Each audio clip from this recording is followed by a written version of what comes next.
왜냐하면 이거는 정보에 기반한 판단을 하기는 쉽지 않고 결국엔 윤석열 정부가 앞으로 더 어려운 과정을 겪을 것이라는 그런 예측에 기반한 것인데 제 생각엔 상당히 합리적인 예측인 것 같긴 해요. 그러니까 제가 계속 얘기하는 일정 중에 홍익표 원내대표가 벌써 12월 8일부터 우리는 김건희 여사에 대한 특검 일정을 잡을 수 있다고 얘기하잖아요. 예.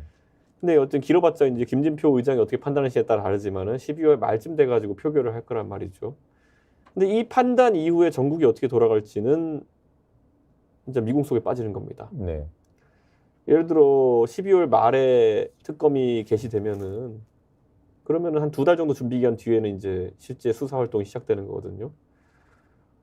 제가 모 검사분과 전직 검사분과 얘기를 했어요. 아니 근데 형님 제가 수사를 전혀 모르는 사람 입장에서 이렇게 하면 바로 뭐 은행 대출한 사람부터 해서 잡아가지고 이렇게 뭐 압수수색하고 소환하고 이러면은 얘기는 되는 거 아닙니까? 그랬더니만은 검사의 관점에 봤을 때는 그렇게 어려운 수사는 아니다라고 하는 거예요. 도이치모터스 주가 조작 의혹 사건요. 그것도 그렇고 뭐 여러 가지 다른 의혹들이 있는 것도 그렇고 저는 근데 이거를 그러면 안 할 수 있는 방법이 있을까요를 또 이제 다른 정치적 인물한테 물어봤어요. 그랬더니만은 글쎄다 그것도 정치적 타협에 의한 방법밖에 없을 텐데 이제 시간표가 돌아가기 때문에 그러면 대통령이 저한테 그러더라고요. 너도 안 만났는데 이재명 대표를 만나겠니? 이렇게 얘기하더라고요.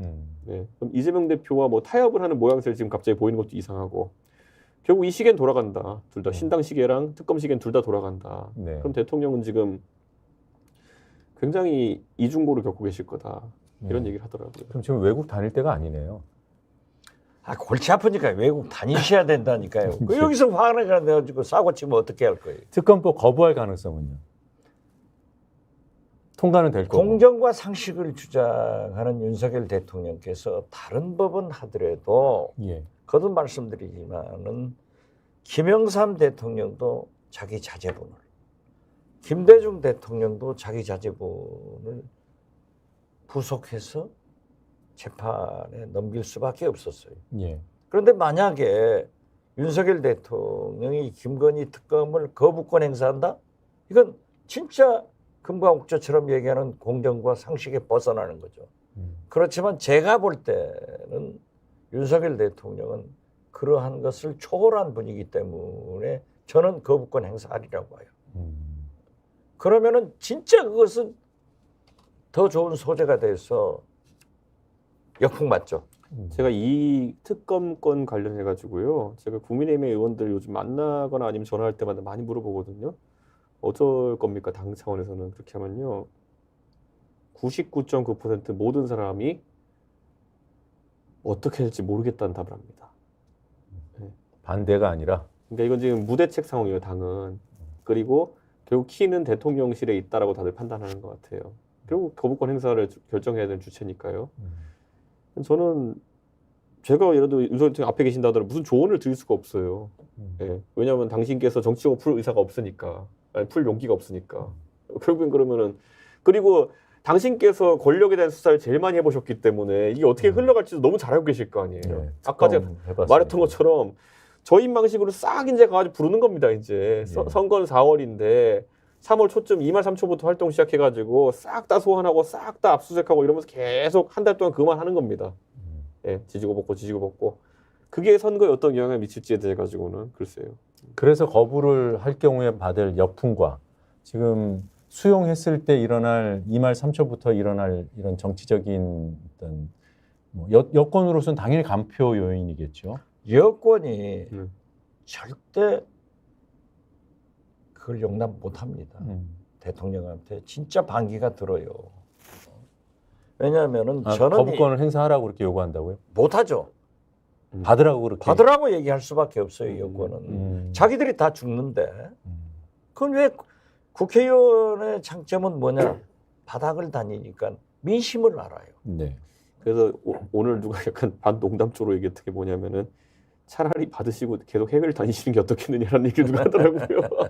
그래서 그게 이제 해외에 이제 계속 나가다니시고 이렇게 하면 오히려 특검이 그렇게 바로 모든 사람을 압수수색하고 이런 걸 절차를 하기에 좀 부담을 느낄 거라고 해서 저는 왜 특검이 부담을 느낄까요?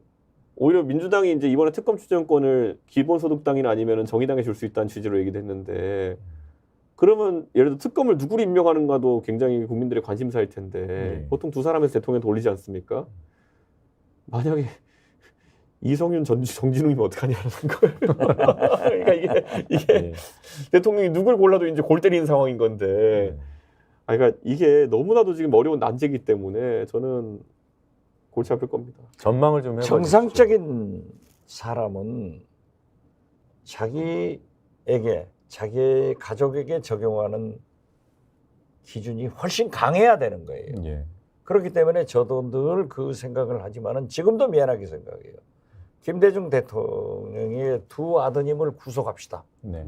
하는 얘기를 할 때 이게 정상적인 생각 가지고 어떻게 그 말씀을 해요. 그렇지만 그것이 국민의 뜻이다 했기 때문에 말씀을 드렸고 김대중 이호 여사님은 그걸 받아들이시더라고요. 예. 그렇지만은 지금 특검법이 이제 통과가 되면은 윤석열 대통령이 안 받으려고 하면은 국민의힘에서 가만히 안 있어요. 저는 지금 이미 윤석열 대통령의 레임덕은 시작됐다. 왜 그러냐 하면은 윤핵관의 시대에서 검핵관의 시대로 넘어간다. 제가 그런 얘기를 했는데 검찰 출신들을 많이 공천을 자기 사람을 보내려고 하는 거 아니에요? 예. 그러니까 양지에 있는 현역 중진 등 현역 의원들을 윤핵관들을 험지로 보내겠다. 거기 따라갈 사람이 없습니다. 국회의원들이라는 게. 우선 장제원 의원 보세요. 딱 또 권성동 나는 윤핵관 아니다. 예. 이거 할 수 있잖아요. 예. 그런데 레임덕은 뭐냐? 우리처럼 모르는 사람이 레임덕 없어요. 측근이 돌아서는 게 레임덕이에요. 예. 그래서 나는 이미 윤핵관 측근들이 돌아서고 있는 걸 보면은 레임덕의 시작이다 하고 이러한 것들이 쭉 계속돼서 내년에 이제 특검 거부권 행사 운운하면은 우선 국민의힘 의원들이 절대 가만히 못 있어요. 들고 일어나지. 예. 그래서 결국 윤 대통령은 거부권을 행사할까요, 안 할까요? 함에도 전망을- 불구하고 저는 한다고 봐요. 그럼에도 불구하고 한다. 그분의 인격은 하는 거예요. 그분 이 사전에는 대표께서는 하는 어떻게 거예요. 보시죠? 하겠죠. 본인이 이제 사람은 더 아는 만큼 더 두려워하거든요. 그러니까 지금 보면은 윤석열 대통령이 왜 친박 인사들을 그렇게 안 쓰실까에 대해 가지고 누가 물어보면 전 이렇게 답해요. 야, 우리가 신문을 통해서 봤던 특검 수사에 비해 가지고 실제로 문 닫아놓고 얼마나 세게 했겠니? 이제 그 얘기를 하거든요. 뒤집어 말하면 지금도 그럼 특검을 통해 가지고 만약에 이렇게 간다고 했을 때 여사 주변의 인물들에서 얼마나 세게 하겠습니까?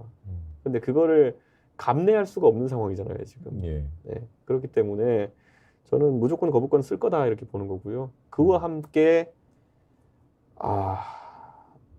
총선에서의 국민의힘의 지지율 한계치는 30으로 고정됩니다. 거부권을 행사하는 순간. 어느 지역에서나 지지율 한계치가 30 그렇죠. 고정이거든요. 네. 그리고 절대 안 되는 거예요. 국민의힘 후보들이 현역 의원들이 오히려 저는 거부권 행사를 하면은 윤석열 대통령을 출당시킬 거예요.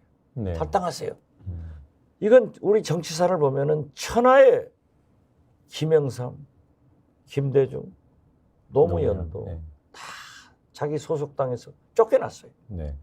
그런 말로 레임덕을 보내는데 저는 그것을 피부로 눈으로 보면서 살았기 때문에 안 됩니다. 저는 그래서 홍익표 의원이 굉장히 원내대표로서 좀 수가 잇따라 봤던 게 많은 사람들이 진짜 최고로 12월 20 며칠쯤 저도 움직일 거 봤는데 홍익표 의원이 12월 8일을 언급하면서 갑자기 이게 전국의 이슈로 부상하게 됐거든요. 저는 김진표 의장님도 상당한 압박을 느낄 거다. 이 일정 잡는 데 있어가지고 그런 생각을 합니다. 저는 이게 12월 초 전국에 만약에 이게 이슈화 돼가지고 커지게 되면요. 우선 국민의힘의 정치적 행동이 다 제약을 받습니다. 이게 다 블랙홀처럼 이슈를 빨아들일 테니까요. 그리고 두 번째로는 우선 김한길 대표가 구상했다는 전국 개편의 시나리오는 가동이 절대 안 되는 거고요. 그러니까 예. 국민의힘의 추가적인 뭐 입당이 일어난다든지 이런 거, 민주당 비명계가 들어온다든지 이런 거 안 되는 거고요. 냉각 상태가 한 달만 유지돼도요. 국민의힘이 구사할 수 있는 작전 전술이 없습니다. 네, 알겠습니다. 조금 전에 이 윤핵관들의 반발에 대해서 말씀을 해주셨는데 직접 한번 들어볼까요? 장제원 의원 등이 무슨 말을 했는지. 네.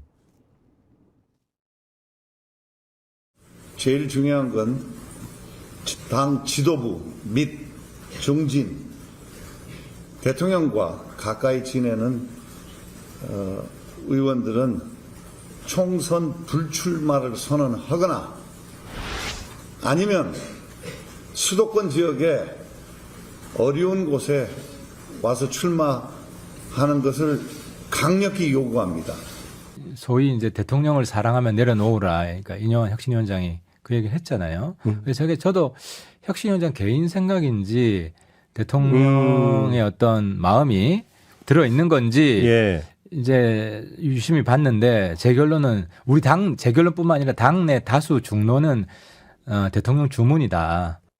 저는 제 단량한 정치 인생 연장하면서 서울 가지 않겠습니다, 여러분. 여러분과 함께 듣겠습니다. 서울 가래요. 서울을 가랍니다, 저보고. 우리가 함께 꿈꾼 사상 발전, 위대한 낙동강 시대의 중심 사상을 만들어야 되지 않겠습니까? 저는 이 일을 위해서 제 남은 인생 모든 것을 바치겠습니다, 여러분. 일부 의원의 급발진으로 당의 리더십을 흔들거나 당의 기강을 겉들어뜨리는 것은 아마 하지 않아야 될 것이라고 생각하고요. 결과적으로 윤핵관들이 밀려나면 그건 뭐 국민의힘의 긍정적인 변화 신호로 볼 수 있습니까? 근데 제가 이제 삼성간호 이론을 제가 들이댔잖아요.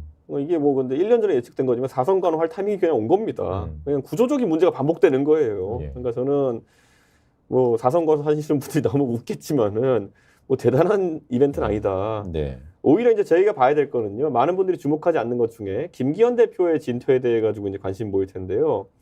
지금 국민의힘의 그 보궐선거 패배 이후에도 뭔가 조용한 이유는 딱 이거 하나예요. 뭔가 지금 현역 의원들이 지난 전당대회에서 비상식적인 수준으로까지 김기현 대표에게 줄을 서면서 다들 자기가 적금 들어놨다 생각하는 겁니다. 그러니까 이 은행이 도산하는 순간 대형 사고가 터지는 겁니다. 예. 그러니까 저는 지금 김기현 대표가 있어야지만이 내가 혹시라도 공천을 받지 않을까라 생각하는 사람들이 조용히 하고 있는 거지. 김기현 대표가 사라진다. 그런 순간부터 이제 개인은 다 불안에 떨기 시작하는 겁니다. 예. 그렇기 때문에 지금 김기현 대표가 사실은 오늘 오전까지만 하더라도 다음 주 초에 거취를 결정할 것이다라는 얘기가 계속 나왔어요. 그런데 오후 들어서 무슨 얘기가 나오면 김기현 대표가 여기저기에 구명 활동을 한 걸로 보입니다. 지금 여기서 뚝이 터지면 우리 다 같이 망한다. 뭐 이런 맥락으로.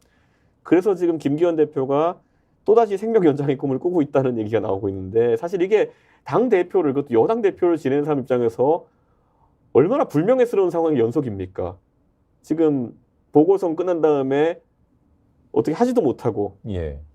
그리고 혁신위를 띄워놨더니 자기 공격하고 있고 그리고 지금 상황에서 자기 거취에 있어가지고 확실한 게 없으니까 계속 버텨야 되고 그래서 지난주 대구 대통령 행사장에도 따라가고. 저는 지금 이게 참 제가 너털 웃음으로 지금 이렇게 얘기하지만은 여당의 리더십은 실종 상태다. 예. 거기다 이럴 때 실질적으로 뭔가 판단을 내리면 안 되지만 내리셔야 되는 대통령은 해외 3연속 스케줄 잡아놓으시고 예, 저는 이게 그럼 용산에서도 김기현 대표가 물러나길 바라고 있는 건가요, 지금? 제가 볼 때는요. 저는 처음부터 그런 얘기를 했지만은 인용한 혁신위원장이 계속 질러대는 거예요. 그러면 실천성이 있느냐? 나는 뒷골이 된다. 자꾸 얘기했잖아요. 예. 이러한 혁신위원장이 지금 국민이 현혹되고 언론이 깜짝 놀랄 정도의 혁신한 막 대통령을 사랑하는 윤핵관들이 험지로 오고 출마하지 마라. 이게 도저히 안 돼요. 네. 정치 속성상 아니 권성동 장제원 의원이 벌써 난 윤핵관 아니다. 난 서울 안 간다. 네. 줘요. 원내대표 하신 분 아니에요? 내가 대구에서 했는데 왜 대구를 출마하냐? 안 한다 이거죠. 그렇게 되면은 혁신이 임기를 끝나면서 저는 이 모든 것을 책임지고 김기현 대표가 물러날 거예요. 네. 그때 물러난다. 지금은 12월 아니라고 23일, 24일까지 보고. 그렇죠. 네. 그래서 이러한 것을 해결하지 못한 혁신안을 관철시키지 못한 이 책임을 물어서 김기현 대표는 물러나면은 이제 윤석열 대통령 임기가 3년이 있으니까 무엇인가는 보상을 받을 수 있겠죠. 그래서 저는 지금 안 물러날 것이다. 그러니까 지금 이게 얼마나 한심한 상황이냐면요. 결국에는 총선을 앞두고 당이 최근에 12월 말을 거의 마지노선으로 잡아놓은 이유가 총선을 앞두고 당이 체계를 개편하려 그러면은 충분한 리드 타임이 필요한 거예요. 네. 그럼 지금 김기현 대표가 개인의 생명 연장을 계속 이야기하면서 여기까지 끌고 나온 거 아닙니까? 그런데 사실 국민들은 이미 김기현 체제에 대한 평가가 끝났거든요. 뭐로 물러나느냐, 선거 패배 책임을 물러나느냐, 아니면 혁신위가 뭐 관철시키지 못한 거 물러나냐는 그들만의 세계에서 그냥 생각하는 명분이에요. 이미 예. 명분은 다 없어요. 지금 이미 버티고 예. 있을 명분이. 그러니까 저는 이게 되게 안타까운 게 제가 김기현 대표를 제가 원내대표로서 제가 대표로서 같이 선거를 치르면서 그분의 장점 많이 봤기 때문에 그런 건데 지금은 굉장히 이상한 행보입니다. 어정쩡한. 그럼 물러나는 게 맞다.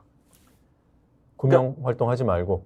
이 상황에서 만약에 김기현 대표가 갑자기 혁신적인 리더십을 발휘해가지고 총선 승리해서 이기는 시나리오가 아니면은 다 지는 시나리오예요. 네. 네, 다 지는 시나리오인데 이렇게 지는 것보다 이렇게 지는 게 낫지 않을까 뭐 이런 걸 고민하고 있는 한심한 고민인 거거든요. 그리고 아까 윤핵관들에게 제안했다는 것도 도저히 받아들일 수 없는 게 뭐냐면은 인유한 위원장이 그냥 근엄한 표정으로 당신들은 똥이 좋습니까? 설사가 좋습니까? 이거 고르라는 거예요 지금. 근데 이걸 누가 고릅니까? 미쳤다고 이거를. 지금 대단한 무슨 선택권을 주는 것 같지만은 이상한 것 중에 고르라는 거예요. 예. 예. 그분들 입장에서는. 예. 네. 하여튼 그러면 김기현 대표가 물러날 것은 두 분 다 이제 기정사실로 보는 것 같은데 당연하죠, 그거야. 그러면 이제 대표를 뽑는 전당대회를 하기엔 좀 상황이 안 맞잖아요. 그럼 비대위로 갈 거 아니에요. 그렇죠. 그럼 누가 비대위원장으로 갑니까? 거기에 한동훈 장관이 제가 볼 때는 나타나지 않을까. 윤석열 대통령의 성격상 네. 그렇게 할 거다. 그것도요. 윤석열 대통령 아니면 그런 생각 안 할 거예요. 그렇게 임명 안 해요. 네. 정치를 어느 정도 국민 생각을 한다고 하면 못 하죠. 그래서 윤석열 대통령이니까 한동훈 비대위원장 체제로 갈 것 같아요. 우리 그 내용은 이 대표가 훨씬 더 잘 알잖아요. 저는 그런데 뭐 제가 봤을 때는 스타 장관인이 어쩌면서 뛰어오는 사람이 둘 있기 때문에 한동훈 아니면 원희룡 이렇게 고르려고 할 텐데 원 장관이 그래도 정치 경험이 많다라는 판단을 지금 내부에서 하고 있다고 해요. 그렇죠. 근데 원 장관이 국회에 있었던 마지막이 언제입니까? 18대 총선일 거예요. 16, 17, 18대 총선했을 거예요. 그럼 벌써 그 2012년까지입니다. 그러면은 10년이 지났거든요. 원 장관이 알던 의원 중에 남아있는 건 권영세 의원 정도밖에 없을 거예요. 그래서 저는 이 상황에 대해 가지고 냉정한 판단을 해야 되고요. 저는 아까 우리가 비대위 체제밖에 선택할 수 없다 그랬는데요. 그게 지금 자꾸 시간을 끌면서 발생했던 문제인 겁니다. 만약에 강서보궐선거 이후에 던졌잖아요. 그러면은 전당대회도 할 타이밍이 나옵니다. 예. 그리고 컨벤션 효과를 누리면서 꽤 그것도 나쁘지 않은 선택이고 전당대회에서 출범한 지도부에는 그래도 정통성이 가미돼서 생기게 되는 것이거든요. 그거 자신 없으니까 밀려가지고 여기 와가지고 이제 뭘 고를 수도 없는 상황이 된 거거든요. 예. 얼마나 국민의힘이 궁색하면 싫다고 하는 이준석 전 대표한테 비대위원장 맡으라고 했다면요. 그런 제안은 들어온 적이 없습니다. 선대위원장. 그런데 그 사실 제가 이제 저한테 여러 가지 이제 떠보기식 제안은 많았고요. 그렇죠. 근데 제가 신뢰하는 메신저 한 사람이 상당히 뭐 괜찮은 제안을 한 적은 있습니다. 괜찮다는 것이 통상적인 상황에서는 그렇다는 거죠. 근데 제 입장에 봤을 때는 그냥 바로 아니요? 라는 말을 제가 저희 쪽 관계자한테 전달해 달라고 얘기했습니다. 그게 선대위원장입니까? 잘하신 거예요. 그러니까 뭐 순간을 살고 영혼을 죽을 수밖에 없는 그런 선택이 될 제가 건데 뭐 그게 안 한다고 한 게 어떤 직위인지 어떤 조건인지는 전혀 밝힐 생각이 없고요. 하지만은 제가 봤을 때는 평소였다면은 괜찮았겠다. 근데 지금 상황에서는 아니지 않느냐라는 판단이 있었고, 그리고 그렇게 하기엔 시간적 제약이 너무 없다 이제. 너무 시간적 여유가 너무 없다. 네, 그런 네. 생각을 했습니다. 비대위원장 정도를 맡으면 당을 원하는 방향으로 혁신시킬 수 있지 않습니까? 그게요. 이게 뭐냐면 제가 쌓아놓은 말이 많거든요. 그래가지고 제가 비대위원장이 만약 된다고 하더라도요. 제가 이렇게 지금까지 해왔어요. 내가 만약에 내일부터 전권을 보유하게 되면 어떻게 할 거냐. 이미 예고편을 써놨어요. 윤핵관들 싸그리 그냥 성문 앞에 매달 거고 전부 다 날려버리겠다. 예? 그러면은 이 비대위라는 것이 출범 절차가 전국이 표결합니다. 어떤지 가면은 거기서 사력을 다할 수 있는 칸이 많을 겁니다. 그래가지고 구조적으로 안 돼요. 진짜 왜냐면은 아까 장제원을 한 거 보셨죠? 지금 전국이나 이런 데 보면요. 장제원 의원이 심어놓은 사람들, 그들이 이철규 장제원이 심어놓은 사람들이 그득합니다. 네. 그러면은 저를 누가 지명한다고 해서 전국을 통과할 수 있는 구조도 아니에요. 그러니까 너희들 죽이러 갈 거야를 선언한 상태이기 때문에 저는 그거는 혹하지도 않고 가능성도 없다 생각합니다.